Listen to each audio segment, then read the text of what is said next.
Just like when I worked at a company where we sold TVs, washers, dryers, refrigerators, and furniture. Like, yeah. Did you just have a stroke? Yeah, kind of.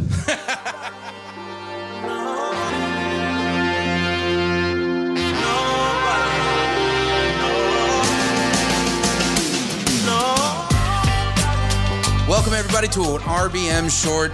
My name is Chris. I am your host here with David. Our other host, Joey, is out and about in another state, living his life like a normal person would. I don't know. It's being a bitch. Being a bitch, yeah. So we're having to do a little short here. We wanted to keep everybody updated on the things that are going on in our lives. We have my weight loss journey. We have David's upcoming challenge. Where were you going again? I'm going up to Colorado, do this 40-mile hike. There you go. So, yeah, we're just going to kind of give you guys a quick update on where we're at, just because we don't have an episode for you this week necessarily. Right, because somebody had to leave us and go hang out with his wife. So we're going to give you guys a quick update. So first off, we'll start with my weight loss stuff. Yeah, where are you at with that? What steps have you taken to change your meal plans, your exercise activities? What are you doing to facilitate you getting to shave my beard? Yes. So as we notated in the last couple episodes, I started out at 402. Today, 2 weeks in, I've lost 9 pounds. So I weighed in at 393 today. And that's fucking amazing. 9 pounds in 2 weeks. Exactly. I'm excited. You know, in the grand scheme of things, 9 pounds out of 400 isn't a lot, but it is a big win for somebody who hasn't. It's a step. It's that first step in the direction towards total weight loss. Exactly. One chin hair at a time, right, David? Exactly. So, So 9 pounds in 2 weeks, and literally, I mean, there has been mess ups on my end, diet wise. I will say that, but what I have been doing is eating proteins, chickens, whole, and eating the whole chicken. Eating the whole chicken. You at least take the feathers off, right? Eggs and all, But no. Breakfast. I'm having eggs in the morning, keeping that going. Drinking coffee instead of Monster drinks every fucking morning. One thing I really did, and it's absolutely helped, was a friend of mine, Trina, invited me over, and we did meal prepping last Sunday, which I've done in the past, but meal prepping by yourself is a lot different than meal prepping with a good friend. Because when you meal prep with a good friend, you learn other recipes or how somebody else does things rather than doing the thing yourself over and over and over again. It gives you that little bit of variety. Exactly. Something that you didn't realize you could add into a chicken. Exactly. Like all the different spices and minerals and all that. All that kind of stuff. I don't think you put minerals. I'm throwing cobalt and asphalt in there. Just see how it tastes. No, I'm just kidding. No, what I did is I cooked some chicken. I had some pork tenderloin, which is really good because it's a semi-cheap meat, right? It's not too expensive, but it's a very good lean meat. But yeah. Pork is a really, really affordable lean meat that anybody can go pick up at the store and have 15 pounds of it ready to go for a week. Yeah, honestly, I went to the store and I got, it was a pork tenderloin, like, this is going to sound gross, but it was like in a tube kind of thing. But it was 2 pork tenderloins. It was hefty. I don't know. I think it was like it was 3 pounds, 3 pounds of meat. That little tube of 2 pork tenderloins was only $4. Yeah, it's a super affordable protein. So cheap. That allows everybody to kind of break into this, all right, I'm eating healthy, I'm going to do a protein-based, carb restrictive diet. Right. That everybody can just jump into, because that's one of the things with these diets, with like a keto, something like that, is eliminating carbs makes things really expensive for the most part. When you're talking about like, all right, I'm going to start eating like nuts. So macadamia nuts, Brazil nuts, they're the most expensive nuts out there. David loves nuts. In and around the mouth. And being able to, getting those things into your diet can be almost cost restrictive. So not everybody's like, I can't spend $50 on 2 pounds of nuts that I need to eat for the week to maintain my fat content. Eating healthy is expensive. Yeah, it can be. It's much more expensive. Right. It's insane to me. And that's one of the main issues in our country today is it's easy to eat shitty and be fat. It's real easy because I can go to Taco Bell and I can get fucking 18 tacos for like $6. Right. But if I want to go get a salad from, let's say, the cheapest place you can get a salad, that's $20 fucking after tip, tax, all that stuff. Like you're not swinging into McDonald's to get a fucking Caesar salad. Exactly, man. Exactly. And that's the issue, right? So, like I said, I should say, have ran into some roadblocks even in this 2 weeks of losing weight. I've still lost weight, but there have been roadblocks. Those are to be expected. To be expected, obviously. I mean, I've eaten shitty my entire life, so of course there's going to be fuck ups when I'm trying to do better. So I will give one example of a fuck up on my end. Was a couple of days ago. You know, I was out drinking, and I was drinking, quote unquote, well, as far as calorie wise. You know, I was having tequila and soda, which is, you know, the least amount of calories that you can have and still get a buzz. But of course, after drinking, you know, and having a good buzz, got hungry. Exactly. Yeah. And that's the hardest thing to avoid. Got hungry and went to good old Whataburger and got me a double meat, double cheese, and some fries. And you know what?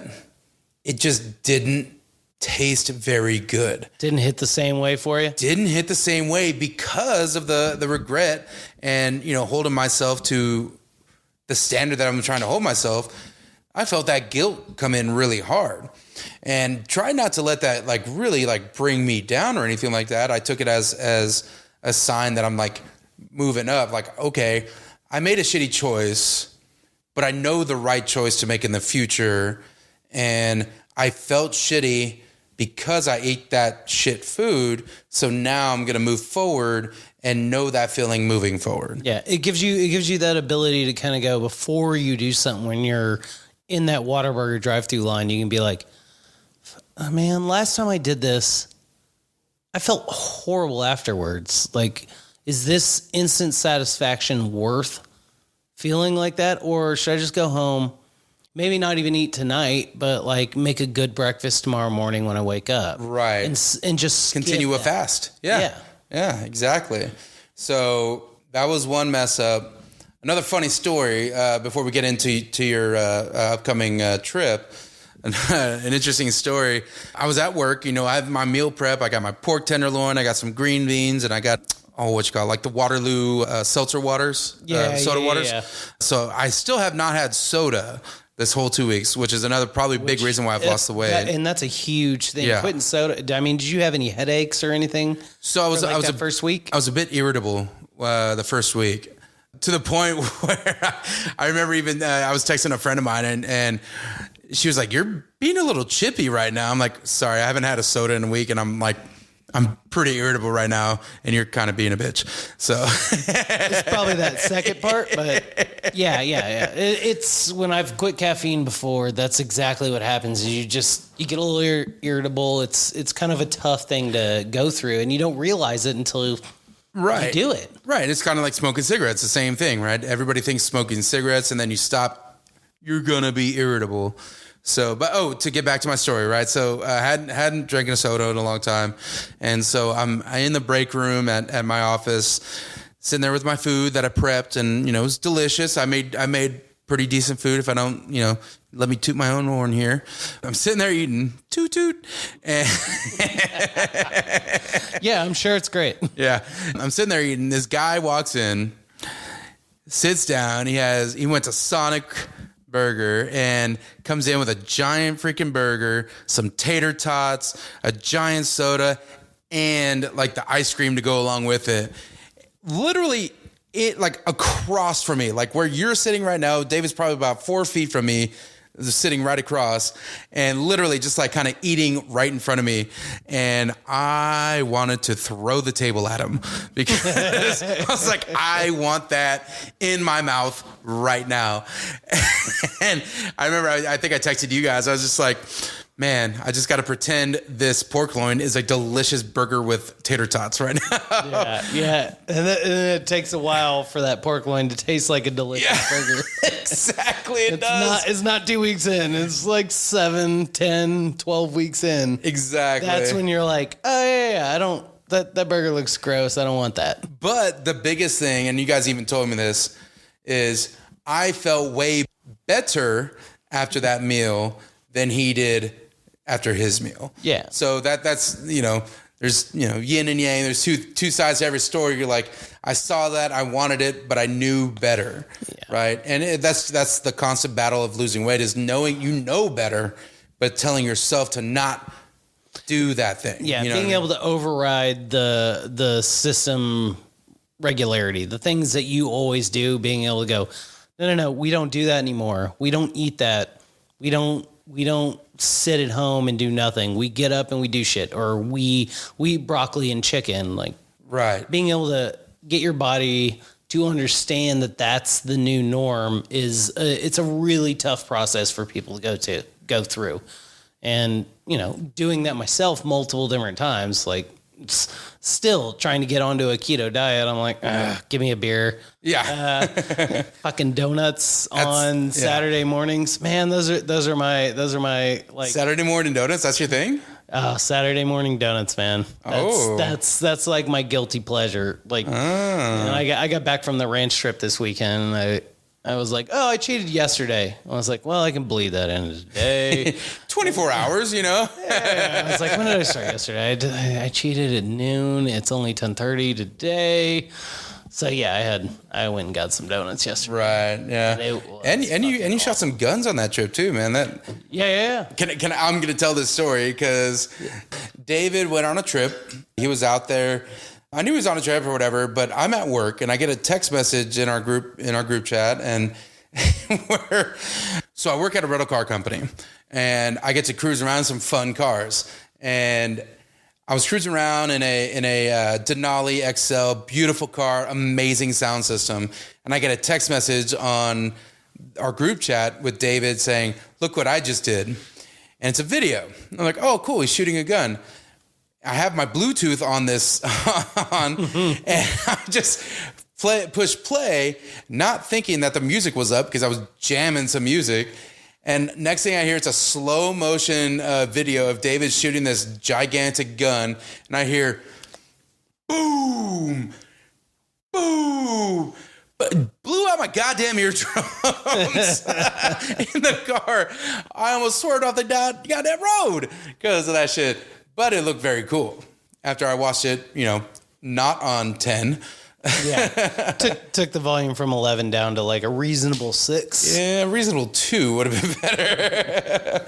But no, it looked like you were having fun, man. It looked like a good time. And yeah, that was my story. I wasn't going to, I don't know what else you did out there. I mean, that was a big part of it. Did a little training for my upcoming trip. Yeah. So I actually had some hill training that I wanted to do when I got out there. So when I got out there about 9:45, put on a water pack and just fucking went for a 5-mile hike. It's the first area where I actually have some elevation that I can deal with. Cause around here, we're talking 100 feet. I was like, we're at 600 feet, I think. 700 roughly right here. Like 696 is what Austin is rated at.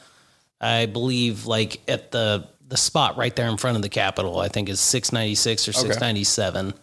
So, surrounding areas, I think we're a little bit, I think we're pretty close right here where we're located at the moment to that. In South Austin? If you go up to North Austin, you're around 800 feet. You're about 100 feet above that, but not much difference in elevation. No. So I don't get it. You're going to be going to Colorado where you're a mile high. Yeah. The minimum elevation for this trip is 9,300 feet. I think it's like 9,283 feet. Good Lord. So that's our start. We do about 2 miles on that first day. at that elevation, and then the 8 miles. So we're doing 11 miles that first day. So first 2 miles, nice, easy, flat. Is that just to kind of get you acclimated to the? That's just where the trail starts. Oh, okay. There's no process in this. It's not like, let's let David get acclimated. That's just how the trail is. And then we go 8 miles. Yeah, eight miles, and then we do 4,200 vertical feet. Yeah. So basically, so you'd be like 1,300 feet.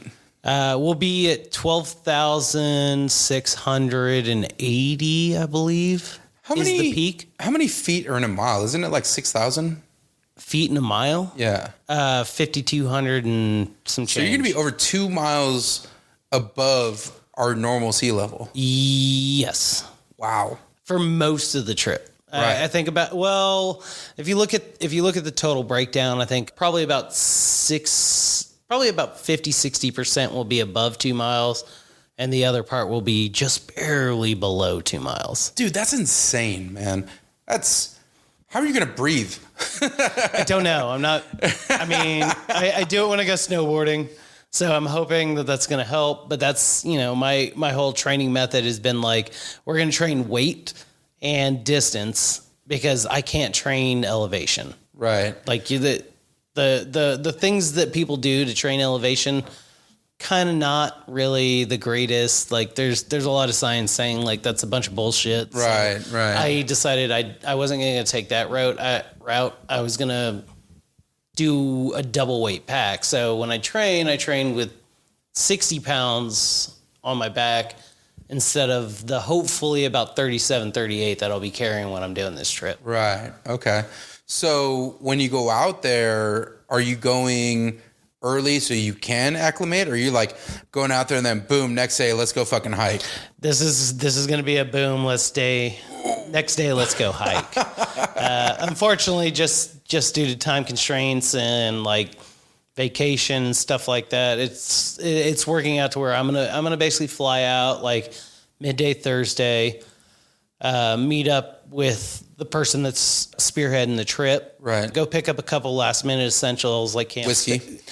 No, whiskey's already there. Oh, whiskey's already there. Okay, gotcha. The important thing is there. Yeah, You're good. I already paid for that. I have to go pick up like a camp stove and stuff that really you can't fly with. Right. Like it's, Oh, you mean you can't fly with a can of kerosene? You can actually. Really? Yeah. No. You just have to check it. But like when I was looking up to get one, to order one off Amazon, it's $20, or I could just go to a store and pick it up for $6. Because when you ship it, there's like the fees that go along. The fees for the hazardous material and stuff. So I was like, I'll pick one up when I land. Yeah, because you're not coming back with it, right? You don't need that. Yeah, man. Yeah, so that's the plan. Is we'll fly in, we'll kind of make sure all our gear is ready, which that's a super important part. My bag has actually been packed for a week. I actually unpacked it today. I repacked it with some other items I added to my gear list, which are like stuff sacks for keeping everything dry. So now all my clothes are in a waterproof bag that actually rolls up and it stuffs it down a little smaller than you would normally be able to roll your clothes up. So it's like things like that is like super, super helpful when you're doing these trips, just because space is at the utmost value. Right. Weight's the number one. And so between the two bags I just bought, we're talking about 3 ounces, I think, for total weight. And being able to stuff my clothes smaller, right? That 3 ounce additional weight allows me an extra 1 cubic feet in storage space. So you're not just wearing the same thing for the 4 days. I pretty much am. That was my thought. I was like, why would you take extra clothes if you're just going to be sweating in them anyways? Might just well live in your filth. Yeah. So talking about gear coming on this trip. Yeah. What you got? Who do you want to give shout outs to? Let's hear it. Well, obviously the Adidas we talked about in episode 2. Right. Those Swift R GTXCs, fucking best shoes you can ever buy. Everybody should go buy them. Don't, because they're discontinued and I still need more pairs in the future. But the best, I can't remember the socks I use. I have 2 pairs of socks that I only wear for race day. Right, the compression ones, right? Yeah. Well, I mean, all the socks I wear are compression socks, but like every day I wear cheap Amazon basic compression socks. For race days, I have really nice padded socks. I really wish I could shout that brand out because they make amazing socks right now. Right. But it's just they're $20 a pair. I can't wear that every day. Yeah.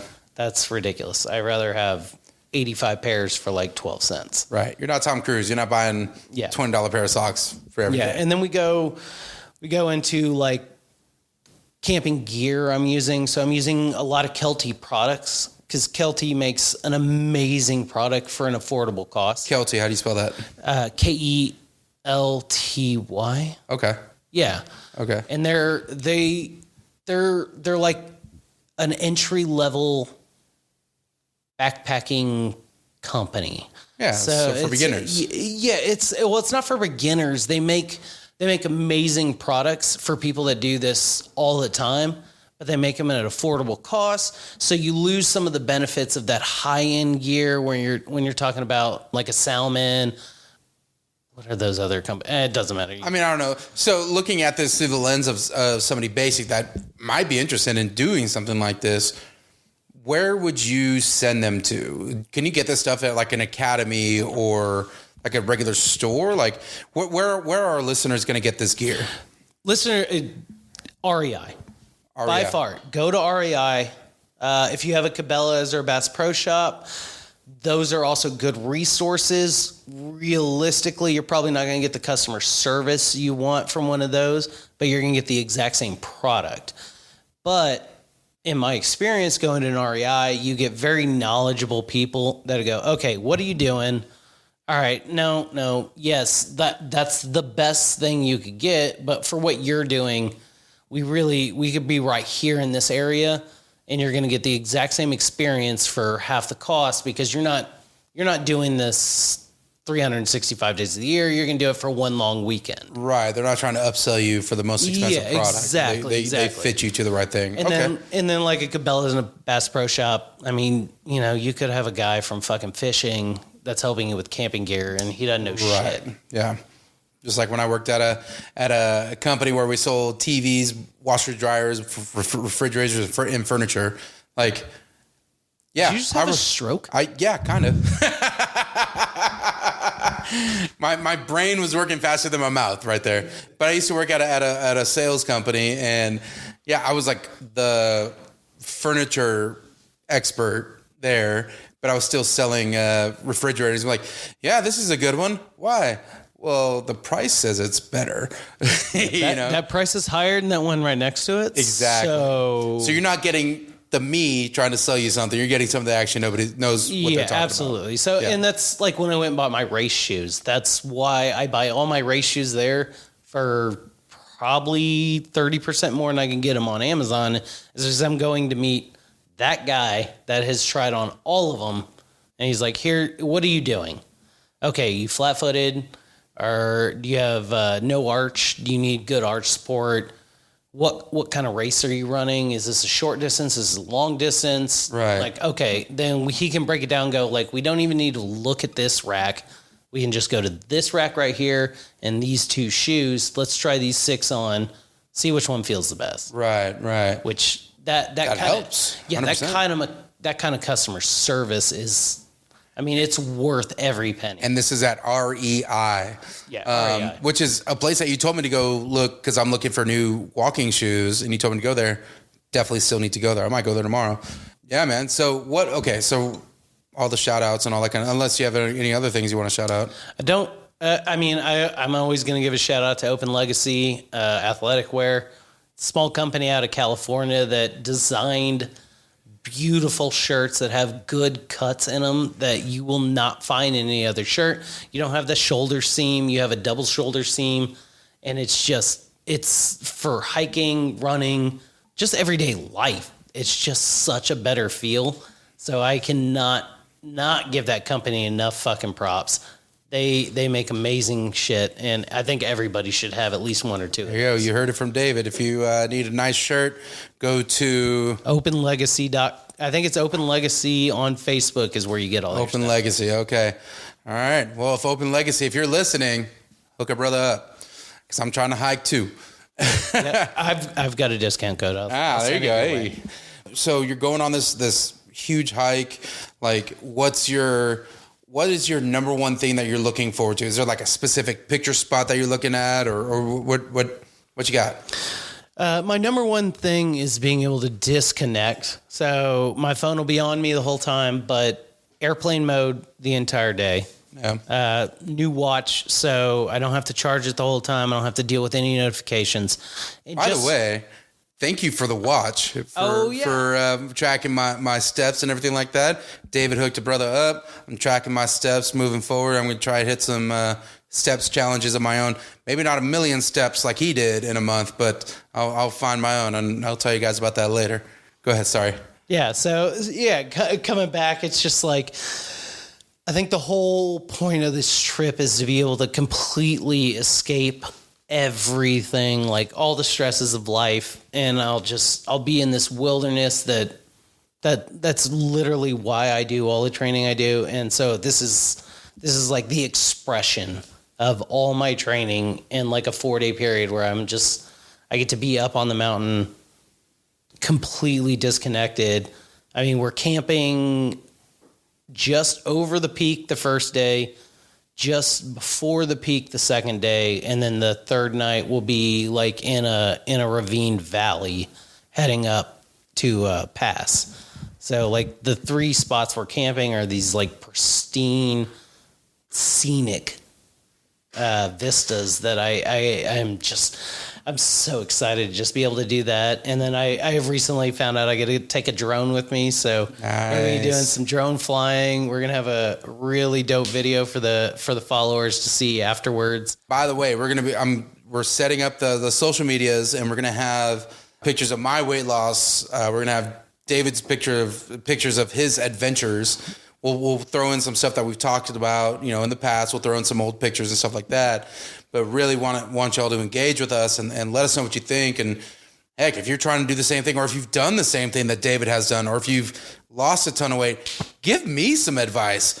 I will take it. Or if you're needing advice, hit a brother up. Yeah, we're basic men right now. Yeah, we are basic as fuck. So we're trying to bring you exactly our experiences. We're also trying to learn from anybody that's listening and trying to apply those things to better our own selves. 100%. So this was an RBM short. Didn't want to take a whole lot of time here, but thank you guys for listening. Love you guys. So remember, guys, keep rising, keep inspiring, and your story matters. Hit us up. Thank you all for this short. Take it down.